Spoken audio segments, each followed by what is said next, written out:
Jim Crow era was marked by a reign of domestic terror known as lynching, a grotesque form of mob rule without judge or jury. The first recorded lynching is said to have occurred in Madison, Mississippi in 1835, and what followed were decades of hangings used as a way to terrorize black people. Sweet and pretty. British suffragettes were masters of spectacle. Their mission was to win British women the right to vote, and to do that, they needed attention. Their demonstrations were tightly choreographed events, full of matching outfits and signs. But hey, when is it going to get better? Is it going to happen to our family, our friends? And what can we do about it? And at the end of the day, what we can do is we can spread awareness. We can have initiatives come together to try and restore some confidence and safety in our elders. 는 동물이 물건으로까지 올라있기 때문에 단순히 물건을 유실시킨 정도밖에 책임을 물을 수가 없어요. Pequeño, y el hueso es bastante gordo y no hay mucha carne, solo pequeña copa de carne. Entonces para vender no vale, pero para comer. Buenísimo. Sí, el sabor, wow. El sabor.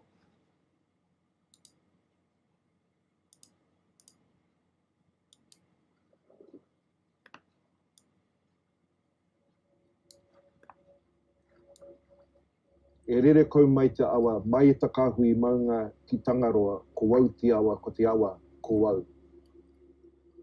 The river flows from the mountain to the sea. I am the river, and the river is me.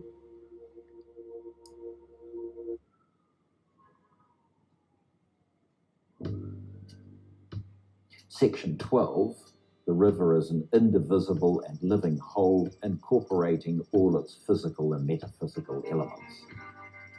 The New Zealand Parliament has passed a bill recognizing the Wanganui River as a living entity. 안녕하세요, 여러분. 모든 생명을 위한 입법센터에 오신 것을 환영합니다. 오늘 저와 여러분은 딱딱한 법을 말랑하게 사유하고 인간과 비인간을 위한 몇 가지 법안도 함께 제안해 보면서 불가능한 다른 존재와의 소통을 가능한 것으로 상상하며 그 소통 도구를 디자인해 보는 시간을 가지려 합니다. 법은 특정 사람들만의 것이 되어서는 안 될 것입니다. 그러나 법은 생각보다 완벽하지 않습니다. 법을 말랑하게 사유하기 위해 오늘 여러분께서 지켜주셔야 할 규칙이 있습니다. 첫째, 빛나는 태양 아래 모든 생명이 어우러지는 아름다운 미래를 꿈꾸어 주세요. 둘째, 그리고 그 평화를 의심하여 주세요. 그리고 스스로 역시 의심해 주세요. 셋째, 오늘 점심에 먹은 음식을 기억해 주세요. 넷째, 우리가 이해하는 세계는 우리 스스로가 구축한 것임을 잊지 말아주세요. 법 역시 애초에 인간의 언어이며 인간이 만들어낸 것에 불과합니다. 다섯째, 그럼에도 불구하고 그 법이 우리의 주변에 어떤 영향을 미치는지에 대해 생각해 주세요. 닿을 수 없지만 바라보게 되는 저곳, 그것이 곧 이상향이라면 모든 생명을 위한 법은 우리의 이상향입니다. 그 이상향을 찾아 본격적인 여정을 시작해 볼까요?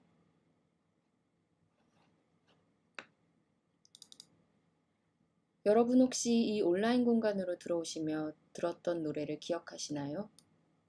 빌리 홀리데이라는 가수가 부른 Strange Fruit이라는 노래인데요. 직역하면 이상한 과일이란 뜻입니다. 이상한 과일, 이게 무슨 뜻일까요? 이 노래의 가사는 유대인 교사이자 시인이었던 에이블 미어로폴이라는 사람이 쓴 비터 프루트라는 시에서 가져왔습니다. 에이블 미어로폴은 사회운동가로도 활동했는데 어떤 사진 한 장을 보고 이런 시를 썼다고 합니다. 바로 이런 사진인데요. 좀 잔혹하지만 우리가 대면하고 알아야 할 역사라고 생각해서 가져왔습니다. 흑인들이 교수형에 처해져서 나무에 매달려 있고 그 앞에 백인들이 이렇게 웃으면서 구경하는 그런 모습을 볼 수가 있습니다. 이런 일들을 린칭 또는 린치로, 즉 린치법이라고 하는데 즉결 재판을 의미합니다. 백인이 원하면 즉각적으로 흑인을 벌에 처하게 하고 또 죽이기까지도 했습니다. 그런데 놀라운 것은 이러한 일들이 남북전쟁으로 노예제가 폐지된 이후에 더 성행했다는 겁니다. 이런 린칭은 한두 건이 아니라 정말 공공연히 자주 일어났던 그런 행위였습니다. 신문에는 린칭을 정당화하는 기사들이 가득했고 또 심지어 언제 어디에서 린칭을 하니 구경을 오라 그런 광고도 실릴 정도였습니다. 그럼 우리는 이제 이런 질문을 하게 되죠. 이것을 저지할 공권력이 없었던 걸까? 경찰들은 뭘 한 걸까? 경찰들이 힘을 못 써서 이런 일이 벌어진 걸까요? 당시의 법과 공권력은 누구를 위한 것이었을까요? 누가 보호해야 할 인간이고 누가 아니었을까요? 물론 이런 린칭에 반대하는 움직임도 있었습니다. 제가 한번 찾아볼 건데요.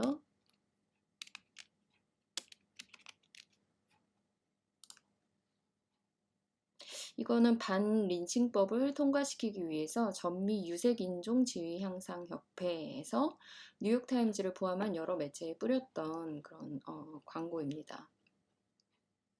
하지만 이때 국회는 백인들만의 것이었고 결국 반린칭법은 남부 민주당원들의 지속적인 반대로 통과되지 못한 채 지금까지도 계류되어 있다고 합니다.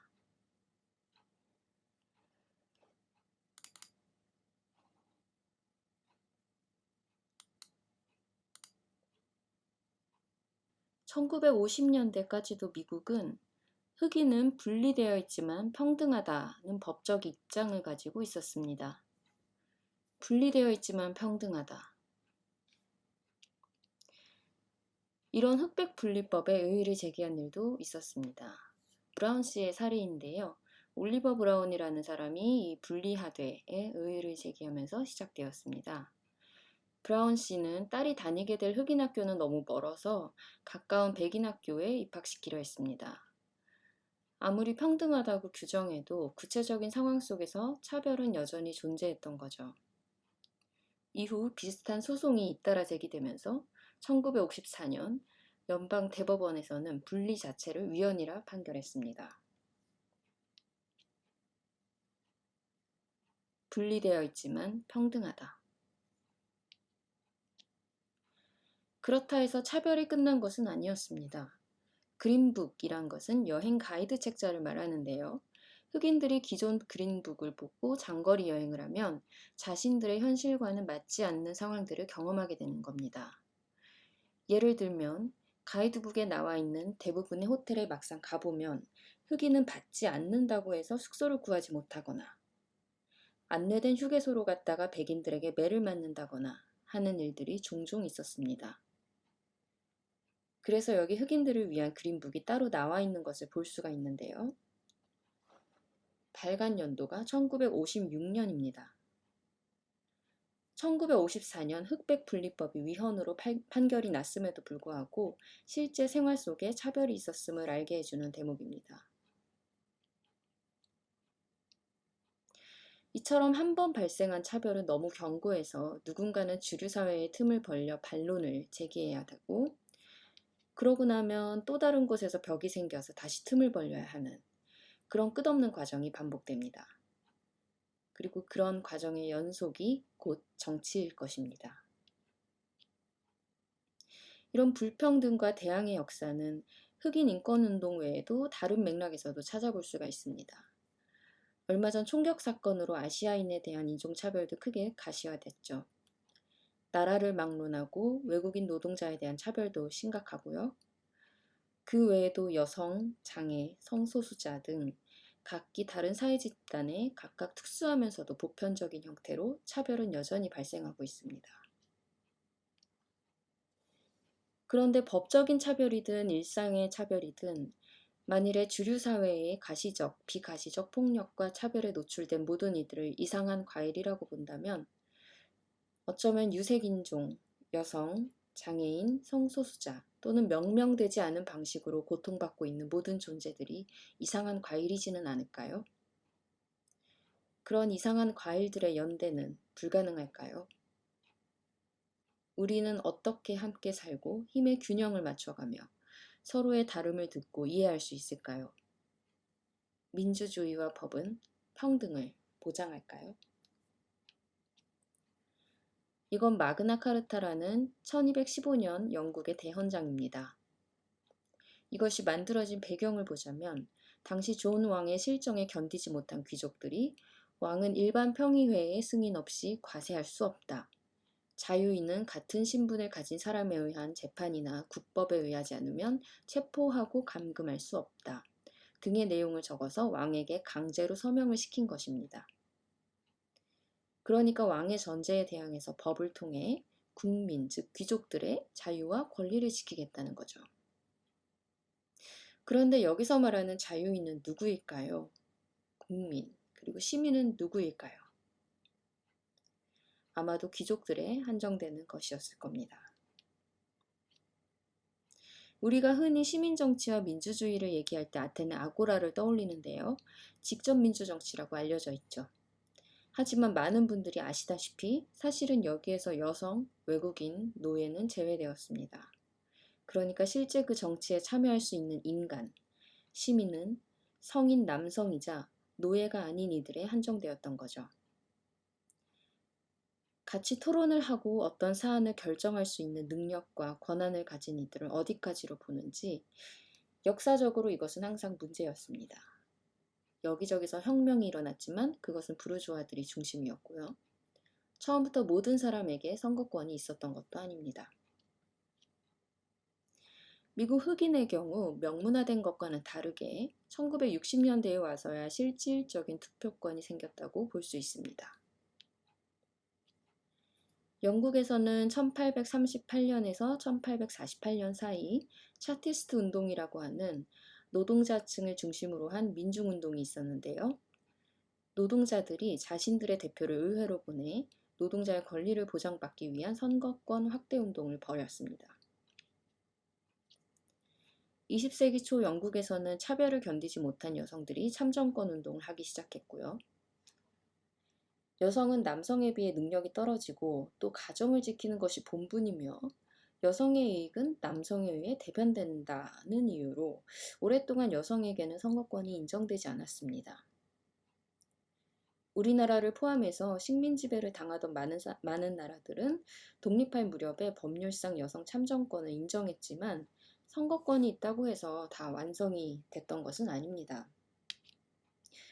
예를 들어 남녀차별의 내용을 담고 있었던 호주제는 2008년에야 폐지가 됐는데 그때 반대 역시 만만치 않았죠. 성소수자의 경우 법적 증거가 자신을 규정해주지 못하기 때문에 다양한 차별에 직면하게 됩니다. 혼인을 해도 가족으로 인정받지 못해서 다양한 문제가 생기기도 하고요. 헌법의 평등 이념에 따라 성별, 장애, 병력, 성적 지향 등을 이유로 한 정치, 경제, 사회, 문화 등 전 영역에 있어서 차별을 금지한다는 내용의 차별금지법 법안도 여러 차례 제안이 되고 있지만 매번 무의에 그쳤습니다. 이 장애인 차별금지법은 2008년부터 시행된 장애인 차별금지 및 권리구제 등에 관한 법률이라는 명칭으로 존재하기는 하는데 실정에서는 차별적 제도가 많습니다. 또는 낙태에 관한 법률이라던가 어떤 개인의 영역들을 법이 재단하는 경우도 많이 있고요. 차별은 사실 추상적인 언어보다는 구체적인 상황 속에서 발생하는 것 같습니다. 물론 발화가 시작되고 그것이 쌓이면 법은 변화합니다. 최초로 동성혼을 합법화한 나라는 네덜란드로 2001년에 합법화되었습니다. 아일랜드의 경우는 국민 투표를 통해 동성혼을 합법화했고, 대만의 경우 2017년 법적 해석을 통해서 아시아 최초로 동성혼을 법적으로 인정하는 나라가 됐습니다. 얼마 전에는 스위스가 30번째로 동성혼을 합법화한 나라가 되었습니다.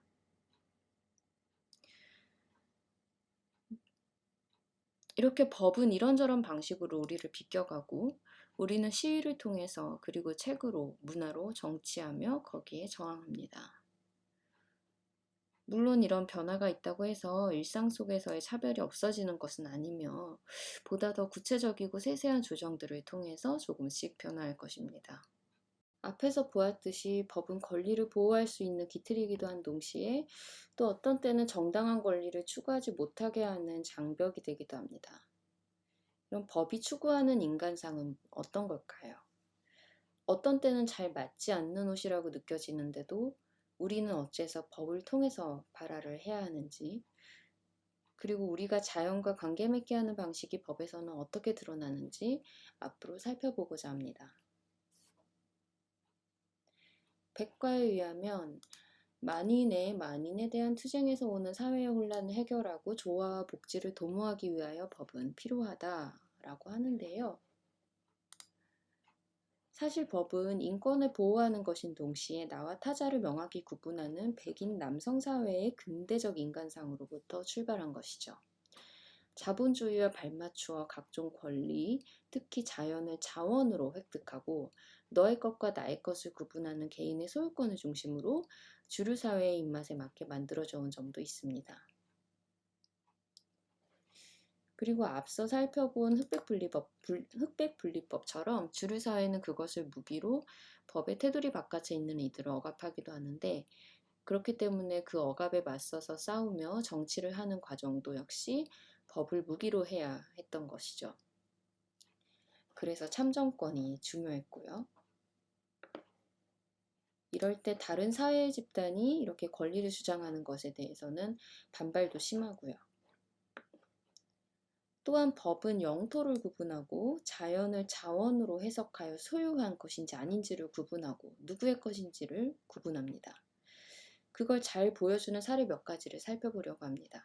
그중 하나는 1805년 뉴욕 롱아일랜드에서 일어난 피어슨과 포스트 간의 사건에 대한 법률적인 해석입니다.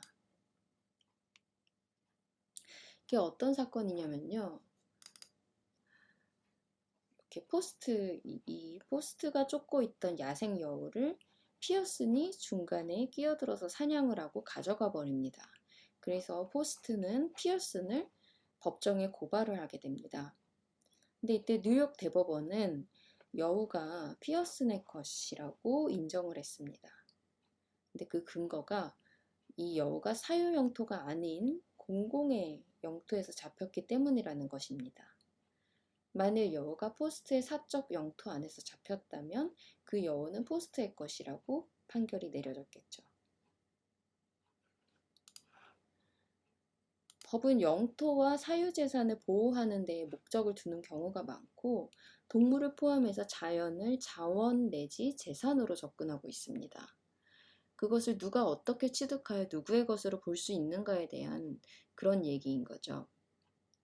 미국에서는 환경을 지키고자 한 환경운동가가 채굴회사의 재산권 행사를 방해하였으므로 그 채굴회사에 변상을 해야 한다는 판결이 내려지기도 했습니다. 이와는 또 다른 예로 애완동물, 즉 반려동물의 경우 사적 재산으로 여겨지기도 합니다. 우리 뉴스에서 이런 사례를 종종 접하고는 하는데요.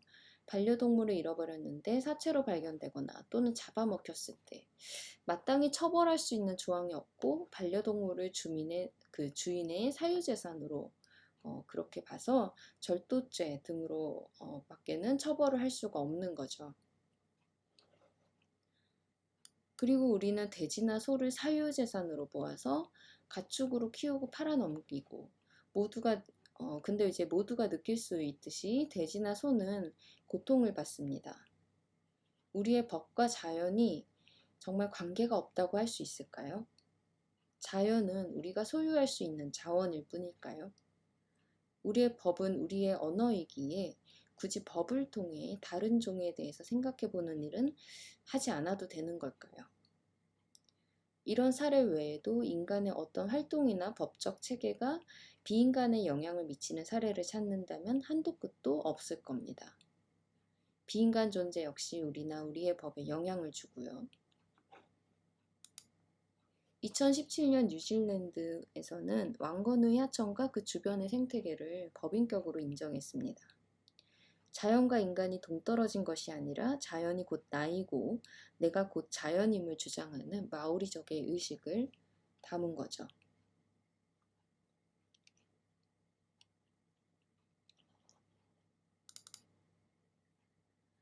산나 오야라미와 니콜라스 블룸 리는 핀란드 남서부 인간과 늑대 간의 관계에 대한 연구를 통해서 재산과 공간 개념, 법이 인간, 비인간 관계에 있어서 어떤 역할을 하는지를 밝히고 법적 영역에서 동물을 그저 사물로 보는 것이 아닌 생산의 주체로 주장하기도 합니다. 코로나의 경우 우리가 자연의 소유자가 아니라 자연 그리고 다른 종들과 정치적인 관계를 맺고 있음을 잘 보여준 사례라고 생각합니다.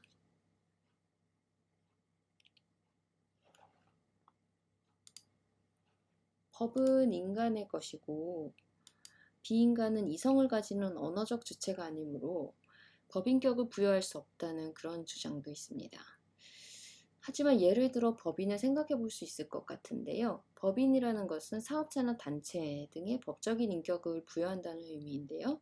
인간들과 관계하여 경제와 이권이 생성이 되면 심지어 추상적인 것에도 인격을 부여하는 사례입니다. 또 인간과 비인간의 법적 공방이 불가능하고 그렇기에 법인격 부여가 어렵다고 하더라도 우리 인간의 법이 다른 존재들에게까지 영향을 미치고 비인간 존재 역시 우리에게 그리고 우리의 법에 영향을 준다는 사실만은 변함이 없습니다.